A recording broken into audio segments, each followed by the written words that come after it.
Beds हमारे bedroom का सबसे बड़ा एलिमेंट होता है, तो इसे बहुत केयरफुली चूज़ करना चाहिए। हमने भी बहुत सारे बेड सर्वे किए, ऑनलाइन भी और ऑफलाइन भी। हमने बहुत सारे लोकल स्टोर्स विजिट किए, लेकिन हमें कोई भी बेड कुछ खास पसंद नहीं आ रहा था। ज़्यादातर बेड्स आजकल इंजीनियर वुड के बने होते हैं, जो कि मैनमेड होता है, और हार्ड वुड जैसे कि टीक, शीशम के बनिस्बत सस्ता होता है। ऐसा नहीं कि इंजीनियर्ड वुड ड्यूरेबल नहीं होता, बशर्ते कि वो अच्छे क्वालिटी का हो, लेकिन इसका पता लगा पाना बहुत मुश्किल है और इसी वजह से कुछ सालों बाद ही इनसे बने हुए बेड बेंड हो जाते हैं, टूट जाते हैं और शिफ्टिंग का तो सवाल ही नहीं उठता। इनकी लाइफ बहुत कम होती है। एट होम स्टोर में हमें एक बेड थोड़ा पसंद आया, तो ये एक बेड हमने देखा है और इसमें ये दूसरा एक हेडरेस्ट लगा के देंगे इसके साथ, और ये जो आप ब्राउन देख रहे हैं ये वाइट, तो इसको ये लोग कस्टमाइज करके देंगे। इसमें ये है कि यहाँ से उठाएंगे तो ये पूरा हाइड्रोलिक है, फुल हाइड्रोलिक है, हाफ नहीं है। हाफ रहने से क्या होता है कि इधर से उठ जाता है, लेकिन आपको दूसरी तरफ से यहाँ से आपको पूरा मैट्रेस उठाना पड़ेगा और उसके बाद उधर आप यूज़ कर पाएंगे, तो उतना मैट्रेस भारी हो जाता है, उठाने में दिक्कत होगा, तो इसलिए मुझे फुल हाइड्रोलिक चाहिए था। और एक इसमें फीचर ये है कि ये वाला जो बॉक्स है ये स्लाइड हो जाता है ऐसे, तो इसके नीचे यहाँ पे व्हील्स लगे हुए हैं और ये पूरा बाहर निकल जाएगा आराम से।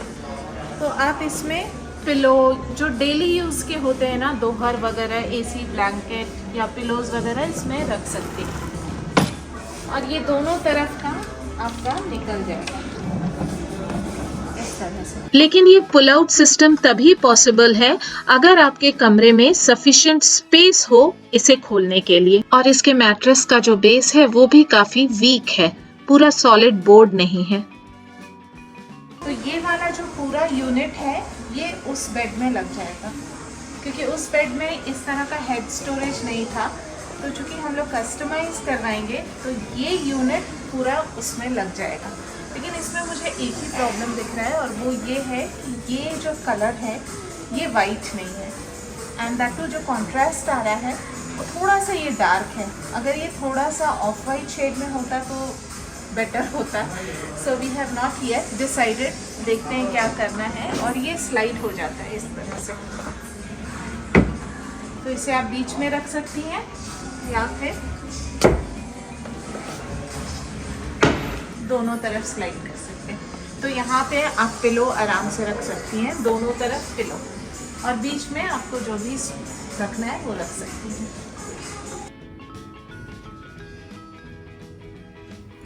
नमस्कार, आप सभी का मेरे चैनल पे स्वागत है, and I hope all of you are doing good.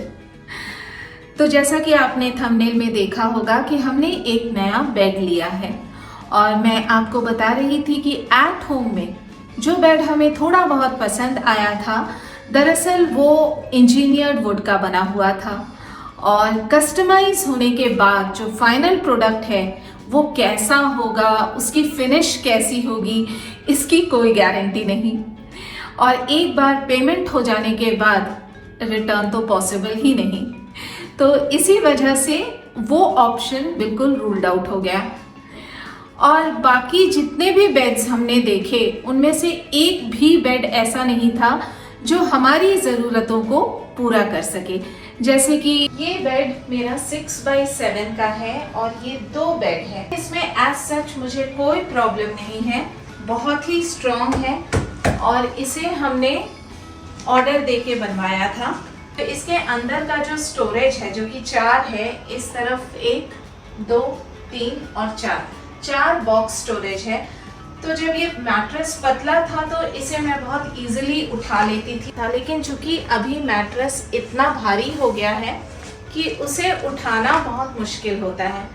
इसलिए मुझे हाइड्रोलिक चाहिए। अब हाइड्रोलिक में मुझे बहुत सारे रेडीमेड भी दिख रहे थे जिसमें कि हाइड्रोलिक स्टोरेज था, लेकिन उसमें प्रॉब्लम ये था कि जितना भी मैं रेडीमेड बेड्स देख रही थी उसमें ये जो है ये पूरा नीचे तक कवर्ड था। आप जितना भी सटा कर रखिए ज़मीन से, लेकिन वो इतने फाइन डस्ट पार्टिकल्स होते हैं कि वो नीचे सेटल होते ही हैं और अंदर बिल्कुल जमा हो जाते हैं, तो वो मुझे नहीं चाहिए था। दूसरा, अगर ये पूरा नीचे तक टच करता है, हाउस हेल्प जब भी पोछा वगैरह लगाती है तो वहाँ एक निशान बन जाता है नीचे।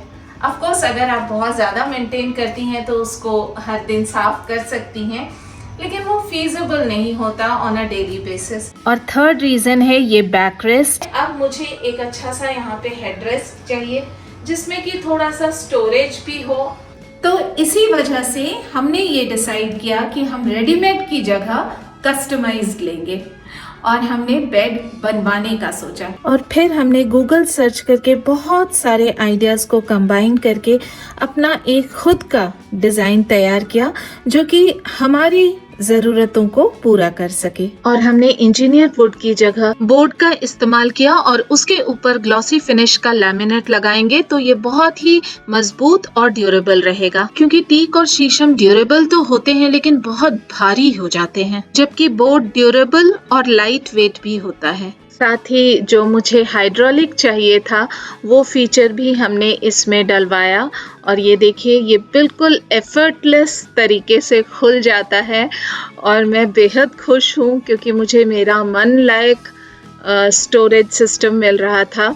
हाँ, इसे बंद करने में थोड़ी सी कठिनाई हो रही थी बहुत ज़्यादा एफर्ट लग रहा था, तो हमने उनसे कहा कि इसे थोड़ा सा लाइट कर दे।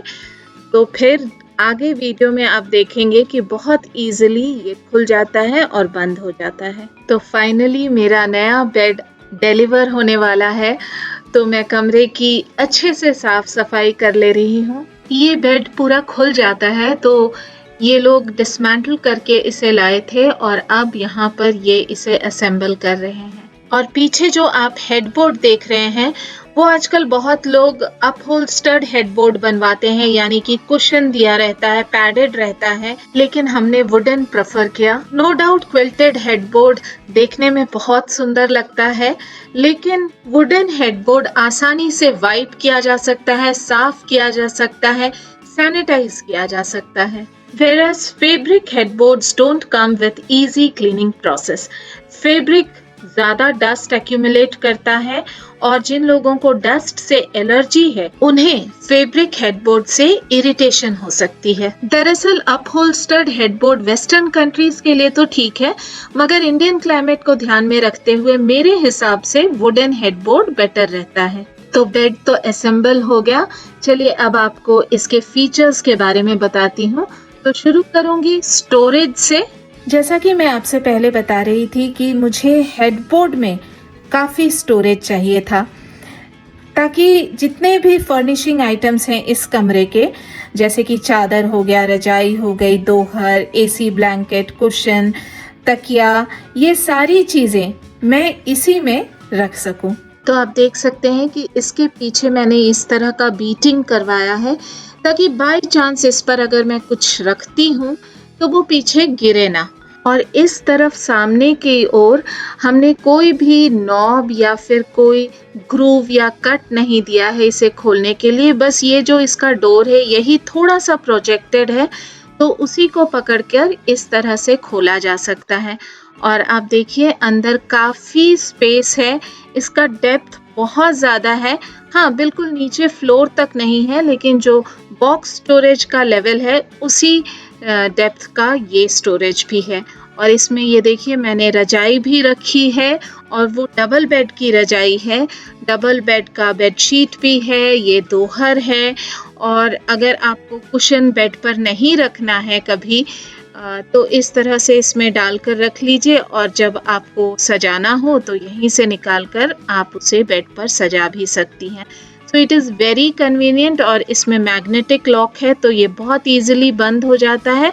दूसरी तरफ भी इसी तरह का स्टोरेज है, तो इसमें भी अगर आपको बेड पूरा खाली रखना है, पिलो वगैरह इसके अंदर रख सकती हैं और भी बहुत सारा सामान इसके अंदर फिट हो सकता है। आप देखिए अभी 2 पिलोज रखने के बाद भी काफ़ी जगह है इसमें, साइड में भी और ऊपर भी। तो इसमें मैं यहाँ जो टेबल है उसका टेबल क्लॉथ रखती हूँ, या पियानो कवर का जो स्पेयर कवर है वो इसमें रखती हूँ, या जो कर्टन्स हैं स्पेयर उसको भी मैं इसी में रखती हूँ। तो जब भी रूम ऑर्गेनाइज करना होता है तो सारा कुछ एक ही जगह मिल जाता है, इधर उधर ढूंढने की जरूरत नहीं पड़ती है। और ख़ास तौर पे मेरे बेटे को तो बहुत आराम हो गया है, क्योंकि इस रूम को अरेंज करना उसकी ही रिस्पॉन्सिबिलिटी है। तो यहाँ से फटाफट से निकालता है और बहुत इजीली अरेंज कर लेता है।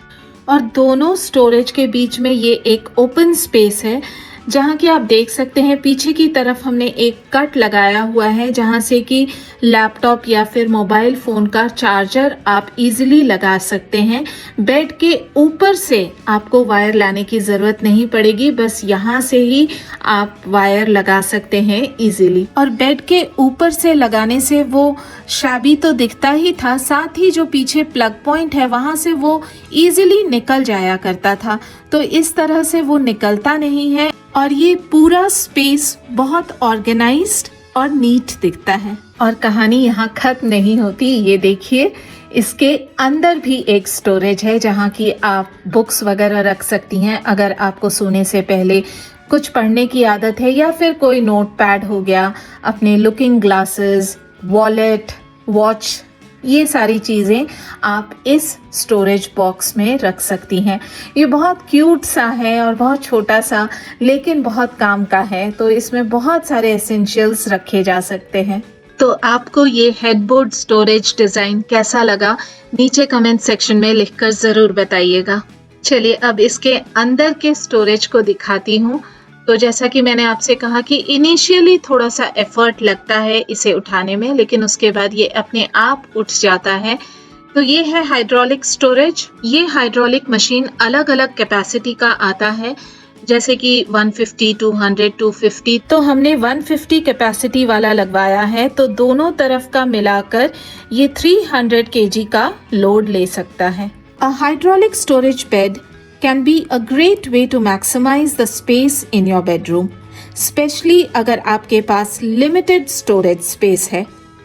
इसका लिफ्टिंग मैकेनिज्म हाइड्रोलिक होने की वजह से इसे बहुत ही मिनिमल एफर्ट के साथ ऑपरेट किया जा सकता है, making it easy to access your stored items whenever you need them. आपको एक साथ सब कुछ बहुत क्लियरली ऊपर से ही दिख जाता है, 4 अलग अलग बॉक्सेस को खोलने की जरूरत नहीं पड़ती है।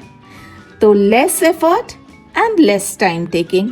तो कारपेंटर ने इस मशीन के सेटिंग को थोड़ा सा लूज कर दिया, तो अब इसे खोलने या बंद करने में किसी तरह की मेहनत नहीं लगती। और यहाँ नीचे हमने 2 इंच का इस तरह से गैप रखा है, ताकि जो मैट्रेस है वो बिल्कुल यहाँ फिट हो जाए और अपनी जगह से खिसके ना। और इसके नीचे हमने इस तरह का लेग लगवाया है, ताकि नीचे गैप रहे और साफ सफाई इजीली की जा सके। क्योंकि देखिए बाहर के देशों में जहाँ की डस्ट होता ही नहीं है, वहाँ बेड बिल्कुल जमीन से सटा हुआ रहता है, कारपेट बिछा हुआ रहता है, और बस सप्ताह में एक बार वैक्यूम क्लीनर चला दीजिए और कमरा बिल्कुल साफ। लेकिन हमारे देश का क्लाइमेट वैसा नहीं है, तो इसलिए नीचे गैप देना बनता है, ताकि नीचे धूल की परत ना जमे और डेली साफ सफाई की जा सके। और हल्का सा एस्थेटिक्स ऐड करने के लिए ये एक गोल्डन स्ट्रिप लगवाया है। तो बेड खरीदते वक्त उसके एस्थेटिक्स से ज़्यादा उसकी मजबूती, उसकी ड्यूरेबिलिटी, उसकी क्वालिटी पर ध्यान दें, क्योंकि आजकल मार्केट में बहुत सारे इम्पोर्टेड फर्नीचर देखने को मिलते हैं, जो कि देखने में तो बेहद खूबसूरत होते हैं, बिल्कुल उन पर मन आ जाता है और लगता है बस ले लें। लेकिन वो सारे फर्नीचर इंजीनियर्ड वुड के बने होते हैं और कुछ ही दिन में उनकी असलियत सामने आ जाती है। तो इसलिए फर्नीचर खरीदते वक्त, बेड खरीदते वक्त बहुत ध्यान दें कि उसकी वुड की क्वालिटी क्या है और ख़ास तौर पे उसका जो डिज़ाइनिंग होता है, क्योंकि कुछ डिज़ाइंस देखने में तो ठीक ठाक लगते हैं लेकिन समय के साथ उन्हें यूज़ करते करते वो कहीं ना कहीं से थोड़े लूज़ हो जाते हैं, क्रैक हो जाते हैं, बेंड हो जाते हैं और फिर उनका कोई भी उपाय नहीं होता है ठीक करने का। तो बहुत सोच समझकर फर्नीचर खरीदें। उम्मीद करती हूँ आज का ये वीडियो आपको यूजफुल और हेल्पफुल लगा हो, तो इसे एक लाइक ज़रूर दे दीजिएगा, फ्रेंड्स और फैमिली के साथ शेयर कीजिएगा और अगर चैनल पे नए हैं तो इसे सब्सक्राइब करना ना भूलें और नीचे दिए गए बेल आइकन को क्लिक करने से मेरे लेटेस्ट वीडियो की जानकारी आपको तुरंत मिल जाया करेगी। और आप मुझे फेसबुक और इंस्टाग्राम पे भी फॉलो कर सकते हैं। तो इसी के साथ मिलती हूँ अगले वीक एक नए कंटेंट के साथ। तब तक के लिए बाय बाय।